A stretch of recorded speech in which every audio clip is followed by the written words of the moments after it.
नमस्कार। आज शाम की वॉक एंड टॉक में आपका स्वागत है। साथियों, मैं अभी अपने बिज़नेस के सिलसिले में एक बड़ी एग्जीबिशन में भाग लेने के लिए देश से बाहर चीन में आया हूँ। चीन से भारत के हज़ार तरह के मतभेद हैं और रहेंगे, क्योंकि उनकी जो नीति है वो नीति भारत की नीति हो नहीं सकती। साम्राज्यवादी लोगों को डरा के रखना और जिनसे भी खतरा हो उनके ऊपर पहले से उनके साथ एक व्यूह रचना बना के रखना, और ये हर कोई करता है। आज देश में जो चुनाव हो रहे हैं उसके अंदर में अगर जो मोदी जी के विरोधी हैं, मोदी जी के विरुद्ध वो व्यूह रचना बनाते हैं, और मोदी जी उनके विरुद्ध भी एक प्लानिंग करके कार्य करते हैं। पंजाब का, बंगाल का चुनाव हमारे सामने है। बहुत सालों की मेहनत से बड़े ही धीमे धैर्य के साथ में ये प्लानिंग की गई कि किस तरह से इतने बड़े साम्राज्य को उखाड़ के फेंकना है, मगर इसको उखाड़ने की सुगबुगाहट भी कहीं नहीं हुई। सुगबुगाहट का मतलब ममता जी को पता भी नहीं चला कि जड़ें इस तरह से उखड़ जा रही है। कहने को ममता जी पहले भी राहुल गांधी हारते थे तो ईवीएम को दोष दिलाते थे, ईवीएम ने घपला कर दिया, रात को ईवीएम बदल दी। अरे एक प्रधानमंत्री कहीं बैठा है देश में, क्या हज़ारों लोगों को एक साथ जोड़ करके कोई घपला किया जा सकता है क्या? कोई भी व्यक्ति तुरंत आपके उस बात के ऊपर अपना विरोध कर देगा, और कोई भी एक प्रधानमंत्री सरीखा आदमी किसी भी व्यक्ति के साथ मिलकर के ये किस तरह से बात कर सकता है कि आप ये घपला मेरे लिए करो? उनका भेद खुल जाने पे उनका क्या हल होगा? ये कभी हो ही नहीं सकता। ये बस खाली बहाने हैं लोगों की अपनी हार को छुपाने के, और मेरा मानना है कि जब तक ये बहाने बनाते रहेंगे तब तक जीवन में तरक्की भी नहीं करेंगे, तब तक ये आगे नहीं बढ़ेंगे, अर्थात तब तक ये रास्ता ही नहीं ढूंढेंगे, क्योंकि उनकी सारी एनर्जी बहाना ढूंढने में ही लगा रखी है। अर्थात बहाना ढूंढने में ही सारी ऊर्जा लगी हुई है, तो वो उनको सही तरह से रणनीति कभी बनानी ही नहीं है।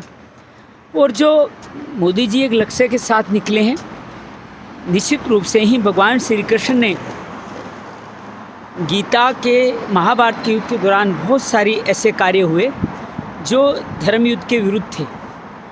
फिर भी भगवान ने उन कार्यों को इसलिए उचित बताया कि आगे कलयुग आने वाला है, अगर उसमें हर तरह के लोग होंगे, उनके साथ सारी बातें धर्मानुकूल की गई तो वो लोगों से कभी उनसे मुकाबला किया ही नहीं जा सकेगा।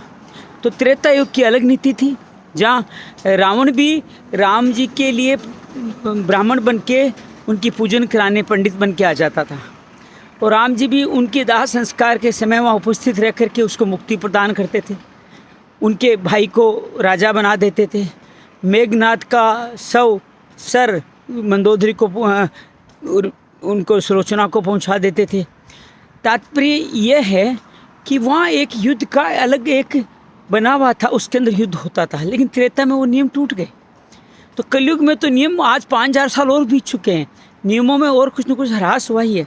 फिर भी आज के समय में भी हमारे जो प्रधानमंत्री हैं वो इस तरह की कोशिश कर रहे हैं कि उनके रणनीतियाँ जो मर्जी रही हो, कहीं फ्री भी बांट रहे हो, कभी उनके विरोधियों को साथ ला रहे हो, जहाँ जहाँ जिनको तोड़ा जा सकता है उनके लिए। महाभारत में याद कीजिएगा, शल्य एक अक्षौणी सेना लेके लड़ने आए थे पांडवों की तरफ से, और कौरवों ने उनकी सेवा वगैरह करके अपनी तरफ कर लिया। शल्य उनके मामा होते हुए भी, नकुल सहदेव का मामा होते हुए भी, माद्री के भाई होते हुए भी उनकी तरफ से लड़े। तो तात्पर्य कहने का मतलब यह तात्पर्य यह है इसके अंतर्गत कि ये चीज़ें घटती आई थी और ये चीज़ें अब भी घट रही होगी कि आज कोई सुदेंदु दा को ले रहे हैं या सरना जी को ले रहे हैं, तो आज जिनका मुकाबला करना है उनके हिसाब से लेना पड़ेगा। आईपीएल का उदाहरण देखो ना, जो खिलाड़ी कल आपका था कल आपके विरुद्ध लड़ रहा है। तो ये जीवन का दस्तूर है, और ये कहीं भी नेता अच्छे कोई व्यक्ति के बदलने का निश्चय करे कि मैं अच्छा आदमी बनना चाहता हूँ, क्या उसको अच्छा आदमी बनने का मौका नहीं दिया जाए?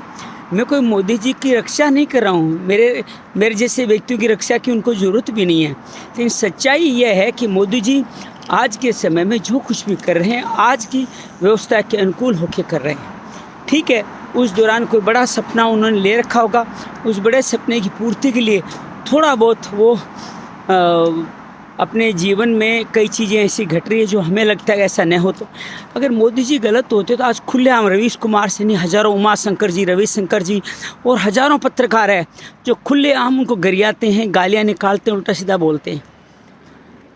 मोदी जी को और किसी के खिलाफ कोई कदम उठाना होता तो आज तक उनके साथ बहुत कुछ हो चुका होता और खुलेआम गालियाँ निकालते हैं। आज भी आप ट्विटर देखोगे तो मोदी जी के पक्ष में लिखने वाले 20 मिलेंगे तो विपक्ष में लिखने वाले 21 मिलेंगे।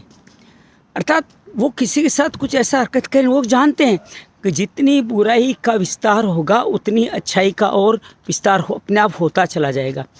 आज ईवीएम को गाली निकालें या ज्ञानेश प्रसाद को गाली निकालें या अभी जो हुआ है, क्योंकि मैं बंगाल चुनाव से मेरे समधी के नाते जुड़ा हुआ हूँ, तो पहले दिन ही वो मिल के आए थे और दूसरे दिन ही उनके कई तो कहते हैं कि शुभेंदु जी पे गोली चलाई गई थी जो उनके पीए को लगे। पीए से वैसे भी किसको क्या दुश्मनी होगी, पीए को क्यों गोली मारेंगे। लेकिन तात्पर्य ये है कि सरकार जानने के बाद में जिनका इतना दुस्साहस है कि वो किसी को मरवा सकते हैं, तो फिर सोचिए सत्ता रहते उन्होंने क्या क्या किया होगा। आज वो यही चाहते हैं व्यवस्था को बिगाड़ करके हमें बाहर निकाला जाए, देश वहाँ बंगाल भर में दंगे हुए कि मैं ही एक संभाल सकती हूँ। विश्वास कीजिएगा मोदी अमित शाह जिस तरह का प्लानिंग का जीवन जी रहे हैं उसके अंदर इस चीज़ का कोई फ़र्क नहीं पड़ने वाला है। तो ये जो कुछ बंगाल में हुआ उचित हुआ और कहीं कोई गलत नहीं किया गया, कहीं कोई गलत कार्य नहीं हुआ। इस बात को हम ध्यान रखें, समझ में आए तो बात बढ़िया आएगी। मैं बात चाइना की कर रहा था कि चाइना में भारत के खिलाफ बहुत सारे मुद्दे होंगे, लेकिन आज भी भारत के लिए कोई उचित मॉडल है जिसके आधार पर भारत विश्व गुरु बन सकता है, आर्थिक शक्ति बन सकता है, तो वो चाइना ही है। विश्व का कोई मॉडल भारत में लागू नहीं होता, इतनी बड़ी आबादी कहीं नहीं जहाँ पे मॉडल लागू हो जाए। हालांकि उस मॉडल में बहुत बड़ी भूमिका इस बात की है कि चाइना में चुनाव नहीं होते। चाइना में चुनाव नहीं होते इसलिए चुनावी फ्रीबी बांटना, ये सब लोगों को संतुष्ट करने की कोशिश करना, ये भ्रष्टाचार बहुत कम हो जाता है। बड़े बड़े उद्योगपतियों से पैसा लेना ही नहीं है क्योंकि बांटना ही नहीं है। हो सकता है थोड़ा बहुत भ्रष्टाचार चाइना में ऊपरी लेवल पर हो, नीचे लेवल पर सब लोग इतने डरते हैं कि यहाँ प्रशासन न होते भी सब जगह प्रशासन दिखाई देता है। कोई पुलिस वाला, कोई जांच वाला, कोई अफसर घर आ रहा है, कुछ तंग कर रहा है, ऐसा कुछ नहीं हो रहा है। कल मैं एक साहिबाबाद निरीक्षण एरिया में अपने कस्टमर के पास बैठा था तो कह रहे थे पहले तो हम बड़ी शांति से बिजनेस करते थे, अब बहुत सारे डिपार्टमेंट के हफ्ते, महीने, साल बंद गए हैं। अर्थात जितना ये भ्रष्टाचार, नेता भी चुप क्यों रहते हैं, नेताजी मोदी जी जैसे नेता भी चुप क्यों रहते हैं कि वो भी अपने लेवल पे कुछ ना कुछ गलत कर रहे होंगे, तभी तो नीचे वाले कर्मचारियों पे दबाव होता होगा, ऊपर पैसा ला करके दे, इसलिए वो करते। तो चाइना में ये चुनावी रणनीति नहीं है, इसलिए भ्रष्टाचार यहाँ नहीं के बराबर है। और चाइना आज के समय में टैक्स भी ले रहा है और यहाँ के लोगों को सारी सुविधाएं भी प्रदान कर रहा है। आप मेरे चारों तरफ देख सकते हैं, बताऊँ कैसी एक छोटे से शहर में बड़ी बड़ी बिल्डिंगें हैं। आज जो मैं फेयर करने वाले स्थान देखे है वो बहुत अद्भुत था। मतलब भारत में अब यशोभूमि और भारत मंडप बन गया है तो थोड़ी कुछ लग रहा है कि भारत में भी कुछ ऐसी जगह होगी। या अंबानी जी ने बना दिया है वहाँ कलकत्ता, बॉम्बे में, लेकिन बहुत छोटा है। एक छोटा सा शहर जो भारत के शायद 1000वें शहर से भी छोटा होगा, उस शहर में इतना बड़ा टेक्सटाइल का मेला लगना और अधिकांश विश्व के पूरे व्यापारी आना और पूरे व्यापारी उसके लिए सबके लिए कामकाज मिलना, ये भारत में होता रहे तो बहुत अच्छा है। यहाँ किसी को फ्री भी नहीं बांटा जाता, यहाँ किसी को कोई लोभ नहीं दिया जाता, किसी को मकान नहीं दिए जाते, फिर भी कार्य चल रहा है। कम्युनिस्ट कंट्री है फिर भी किसी को मकान देना इसका का कोई कार्य नहीं होता है।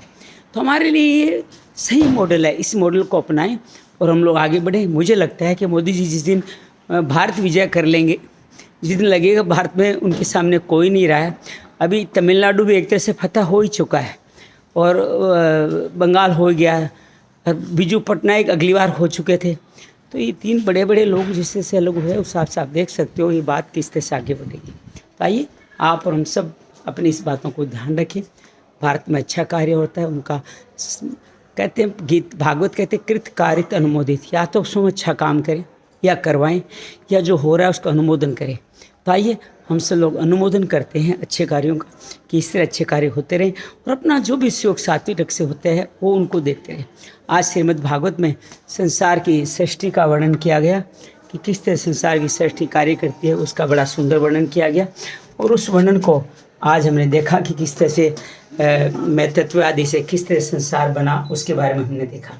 मैं तत्व से अहंकार, अहंकार से 3 तरह के अहंकार, पंच भावों, एक एक बात बहुत खुल करके आज 24 तत्वों अर्थात 5 तन्मात्रा, 5 महाभूत, 5 ज्ञानेंद्रिय, 5 कर्मेंद्रिय और मन बुद्धि चित्त अहंकार है। 24 तत्व से संसार बना है और कैसे इनमें 25वां तत्व है जो ईश्वर अंदर आया चित्त के रूप में, तभी ये निर्माण हुआ।